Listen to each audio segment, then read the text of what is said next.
What happens when a royal sits down for one of the most prestigious interviews in America only to walk out in fury? Prince Harry's highly anticipated 60 Minutes interview with Anderson Cooper began with warmth and composure. But as questions deepened, the tension cracked wide open. This wasn't just an interview. It was a slow-burning collision between a seasoned journalist and a defiant royal, spiraling into one of the most unforgettable walkouts in television history. The room was calm, understated, and intimate, just like every 60 and Nut setup.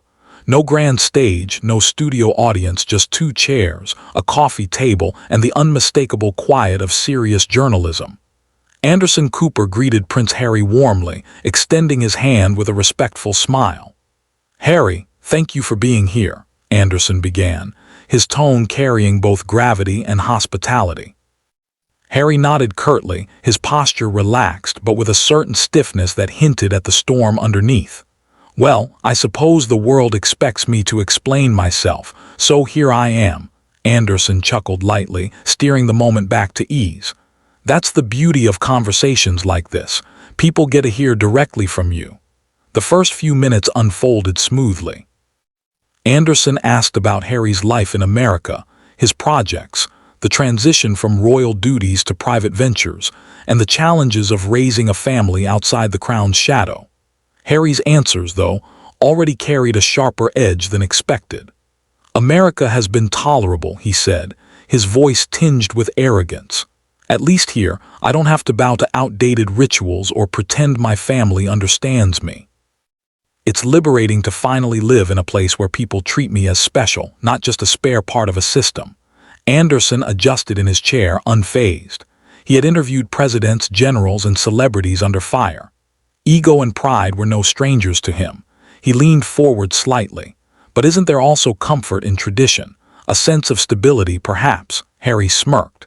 "Comfort for whom? For the ones sitting on golden thrones. Tradition is just a cage with better wallpaper. My family clings to it because it hides the cracks." The tension in the ruin shifted ever so slightly.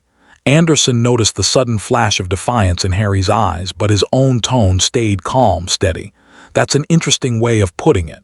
And yet, millions still admire the monarchy, seeing it as a symbol of unity and resilience. What do you say to them?" Harry's reply came swift, dismissive. "I say they're infatuated with a fairy tale. They don't see the machinery behind it, the manipulation, the silencing, the control. They celebrate the crown, but they don't care who bleeds for it." Anderson gave a small pause, his journalist instincts sharp. He recognized the early signs of escalation, but part of his role was to let the truth unravel, even if it grew uncomfortable. He shifted gently to a different angle. "Let's talk about family," he said softly. "You've spoken about Meghan and your children with deep emotion before. How is life as a husband and father away from the institution?" Harry's jaw tightened, though he smiled faintly. "Life as a husband and father is exactly as it should be mine. And frankly, the press has no right to dissect it, nor does the monarchy. I protect what's mine. That's more than they ever did for me." Anderson nodded but didn't let the arrogance slide. "But when you speak publicly, whether in interviews, documentaries, or your book, you open the door for questions. Do you feel there's a contradiction between demanding privacy while also sharing intimate details on your own terms?" Harry's eyes flickered with irritation. "That's a tired argument. Privacy doesn't mean silence. It means control. I decide what the world deserves to know, not the other way around. If people can't grasp that, then they're not worth addressing." The shift was undeniable. Now, what started as an engaging interview was tilting toward confrontation. Anderson, however, remained composed, even offering a half smile. "That's certainly one way of putting it. Some might say that sounds selective." Harry leaned back in his chair, crossing his arms. "Selective? No, it's called freedom. Something you as an American should understand better than most." The words hung in the air like a challenge. The warmth of the opening had evaporated, replaced by an icy tension that made even the quietest creaks of the set sound loud. Anderson gave a slow nod, jotting down a note on his pad, though his expression remained neutral. Inside, though, he knew this was no ordinary interview. This was a powder keg, and Harry was holding the match. The stillness in the room was deceptive. Cameras rolled quietly, crew members barely dared to breathe, and in the center sat two men, one seasoned in the art of journalism, the other simmering with defiance. The tension was now visible, like heat rising from asphalt. Anderson Cooper leaned forward slightly, his tone still measured calm, but his questions sharpened just enough to pierce through Harry's polished armor. "You've spoken about your struggles with the institution," Anderson began, "but I want to ask about something deeper.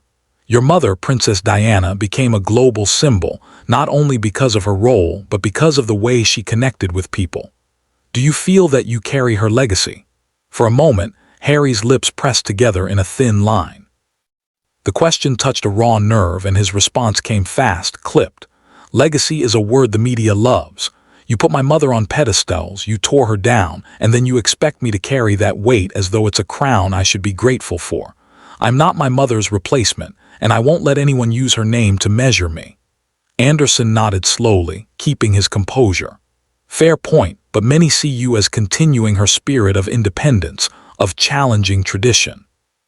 "Isn't that something you embrace?" Harry scoffed, leaning back in his chair with folded arms.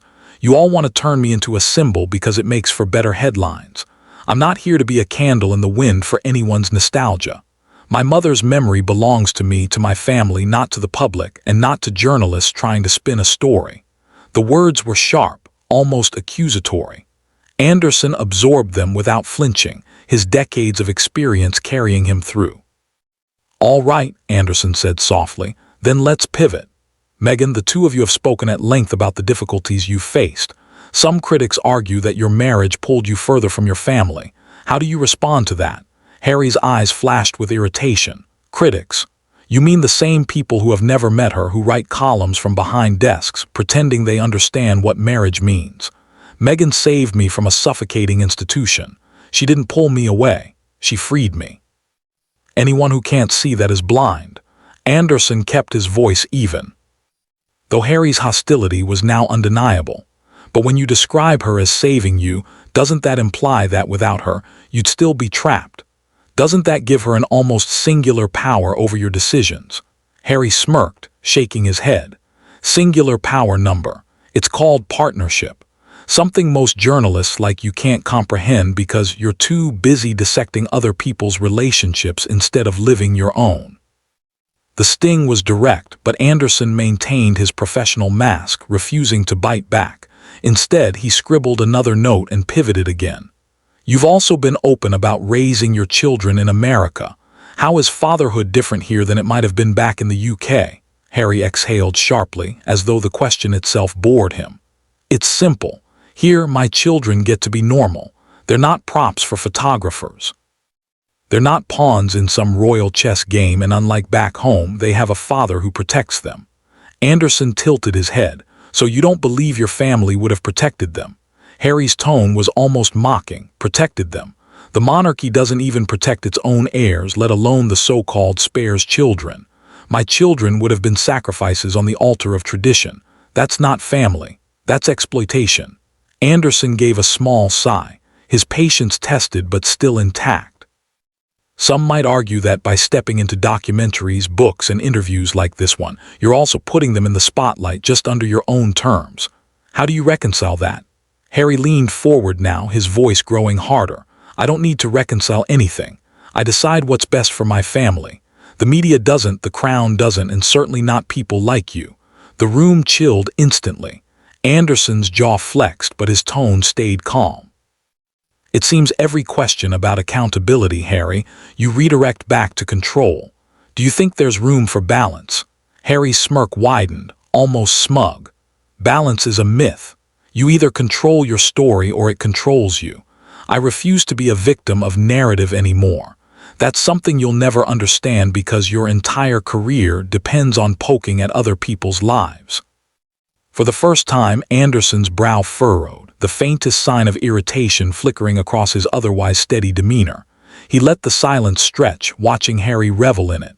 Finally, he spoke, his tone deliberate. "Let's look ahead, then. What do you see for yourself in the future? What does life look like for Prince Harry 10 years from now?" Harry chuckled under his breath, but it wasn't warm. It was condescending. "The future. The future is mine, not something I need to lay out like a press release for public consumption. I'll do what I want when I want, and people can either accept that or choke on their expectations. Anderson tapped his pen against his note once, twice, slowly. The calm mask was still there, but the weight behind his eyes betrayed the storm building. He shifted slightly in his chair, exhaled, and leaned back. "Interesting, Martin," he said quietly, almost to himself. Then he looked back at Harry. "You know, Harry, I've interviewed people at their highest and lowest points. Presidents under scandal, soldiers returning from war, families broken by tragedy. They all shared one thing: humility. Do you think there's a risk that yours has been lost along the way?" Harry stiffened, the smugness momentarily slipping into a scowl. "Humility? Don't lecture me about humility. I've lived through things you couldn't survive. If I come across as unapologetic, it's because I've earned the right to be. Humility is for those still begging for approval. I don't need anyone's." The words echoed heavier than anything before. The air in the room thickened, the kind of silence that felt suffocating. Anderson gave a slow nod, his voice still calm but edged now with steel. "That's one way of seeing it." The cameras kept rolling, but everyone in the room felt the same thing. This interview was teetering on the edge of collapse, and the fall was coming fast. The quiet of the set had turned heavy, almost oppressive. The crew, trained to remain invisible, now felt trapped in the tension building between the two men.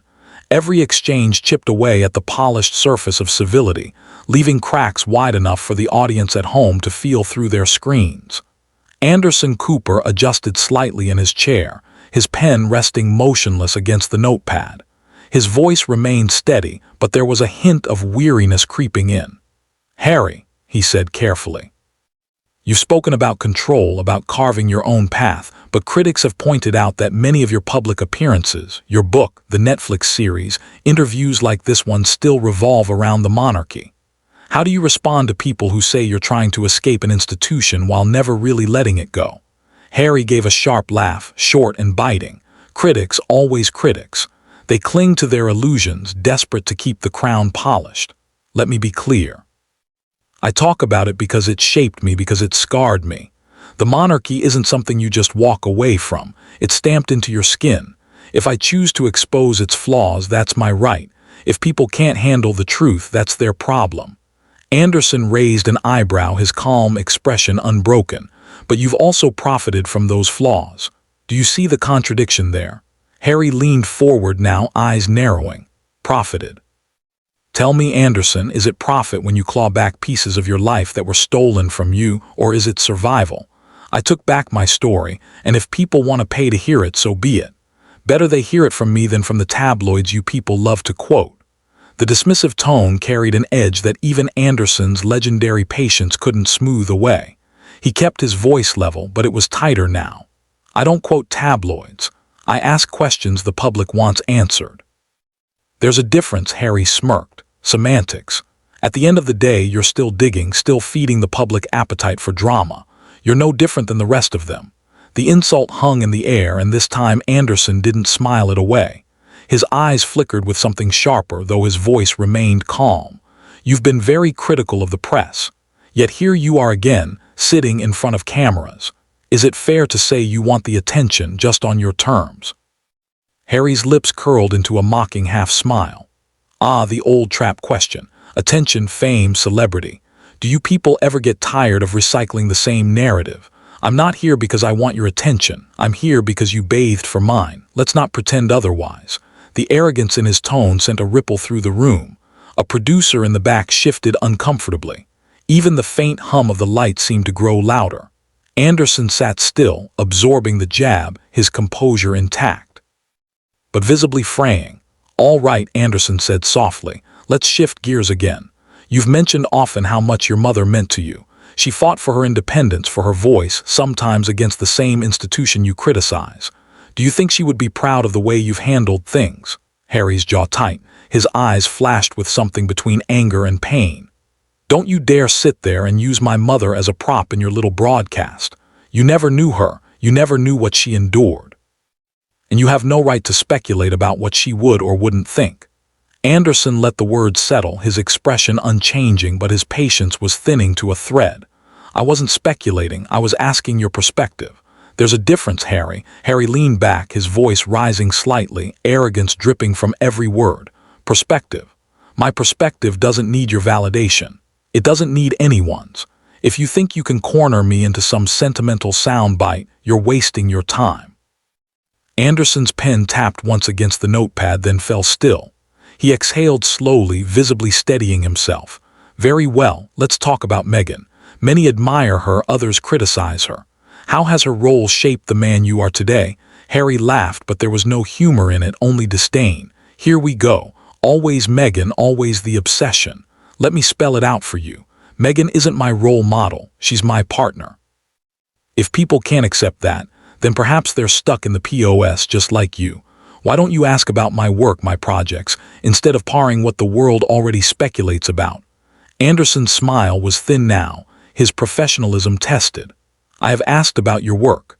You've steered every answer back to grievances with your family or the press. Do you think it's possible that your critics might have a point? That your story has become defined by resentment rather than purpose?" Harry's face hardened, his voice dropping to a low growl. "Critics, always the critics with you. I don't owe anyone purpose. I don't owe you a tidy narrative. I live for myself, not for approval." The arrogance was suffocating now. Anderson leaned forward, his tone still calm but edged with steel. "And yet you sit here on one of the most watched programs in America demanding to be heard. That, Harry, is a contradiction worth noting." Harry's response was venomous. "Spare me the lecture, Anderson. You thrive on contradictions. Without people like me, you'd have nothing to fill your precious airtime. Remember that before you try to moralize, the silence that followed was heavy, almost unbearable. Crew members shifted, exchanging uneasy glances. Anderson's calm demeanor hadn't cracked fully, but the weight of Harry's arrogance was pressing down hard. Finally, Anderson straightened in his chair, his tone low and deliberate. "I've interviewed leaders, survivors, people who have endured unimaginable loss. They all carried themselves with dignity. What I'm seeing here, Harry, is something else entirely." Harry's eyes narrowed, his smirk returning. "Dignity is overrated. Survival is all that matters, and I've survived more than you'll ever understand." The words landed with finality but not respect. The room was now charged with hostility, the breaking point just a breath away. Everyone could feel it. The fuse had burned almost to its end. Anderson sat back, his composure hanging by a thread. The next question, the next exchange would decide everything. The studio was quiet, the kind of silence that feels alive, pulsing with unspoken tension. Anderson Cooper sat poised in his chair, his face calm but his eyes sharp, studying the man across from him. Prince Harry, arms folded and chin lifted, wore the look of someone convinced he had won each exchange simply by refusing to bend. But beneath the smug exterior, there was a flicker of unease, like a fire that had grown too hot to control. Anderson cleared his throat, his voice steady. "Harry, let's step back. For nearly an hour now, we've talked about family, your choices, your life here in America. You've said a lot about control, about refusing to be defined by others, but I have to ask you plainly, don't you think your behavior, this defensiveness, this hostility, is defining you more than anything your family or the press ever could?" Harry smirked, tilting his head. "Defensiveness, hostility, I call it honesty, something your industry is allergic to. The problem isn't me. It's people like you who want me boxed into a fairy tale. News flash, I don't fit in the box and I never will." Anderson's pen tapped once against his notepad. He leaned forward slightly, his voice now edged with steel. "This isn't about fairy tales, Harry. This is about accountability. Every time I ask about your family, you lash out. When I ask about your wife, you scoff. When I ask about your future, you dismiss it. At what point do you stop blaming everyone else and start looking in the mirror?" Harry's expression hardened. He leaned forward too, his words coming sharp. "You sit there in judgment as if you know what it's like to be hounded every second of your life. You don't. None of you do. And yet you expect me to bow my head and answer politely. That's over. I'm done playing by anyone's rules but my own." The air grew heavier, every eye in the room fixed on the two men. Anderson's patience, stretched thinner than ever, finally snapped. He set his pen down deliberately and locked eyes with Harry. "Let me tell you something," Anderson said, his voice low but cutting. "I've interviewed presidents under fire, war veterans broken and rebuilt, survivors of unimaginable loss. Do you know what they all had in common? Humility, gratitude, a sense of responsibility. What I see here isn't courage, it's arrogance. You call it honesty, I call it entitlement. Harry blinked, momentarily caught off guard. Entitlement from you, he scoffed, trying to recover. You don't get to define me. You don't get to lecture me about humility. I've lived a life you couldn't survive a day in. Anderson shook his head slowly. No, Harry, you've been given a life most people couldn't imagine. And instead of owning that, instead of using it with grace, you sit here sneering at every question, treating every opportunity as an insult. That's not survival, that's self-destruction. The words hit harder than any question before. Harry's jaw clenched, his face flushing with anger. You think you can shame me? You think I owe you anything? I don't owe anyone explanations. Least of all, you Anderson didn't flinch. Then why are you here? Why sit in this chair under these cameras if not to explain yourself? You rail against the media, yet you run to the spotlight. You talk about freedom, yet you're shackled to your bitterness. You want to be heard, Harry, but you don't want to listen. And that more than anything is why you're here alone, without the institution, without the family. Without the respect you think you deserve. Harry's fists tightened against the arms of his chair. His voice rose sharp and defensive. You think you know me? You don't. You're just another voice in the chorus, another vulture pretending to care. My family didn't deserve me, the monarchy didn't deserve me, and maybe the world doesn't either, but I'll still live my truth whether you like it or not. Anderson leaned back, his expression finally hardening. The calm facade was gone, replaced by something colder. You want the truth? Here it is. You're not living your truth, you're hiding behind it. You're not the brave rebel you think you are. You're a man who had everything in mind and decided to burn it down, not with purpose but with a pride. And if Diana were here, I think she'd weep at what you've become. The words were like a strike across the room. Harry froze, the arrogance faltering for a split second, replaced by raw anger. He pushed back his chair, the scrape loud against the studio floor. That's it, he spat. I won't sit here and be insulted.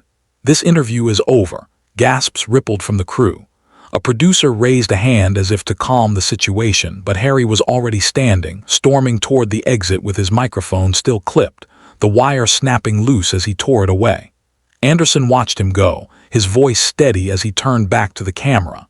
Sometimes the hardest truth to hear is the one that cuts closest to the bone. Tonight you've seen a man unwilling to face his reflection. That's his choice.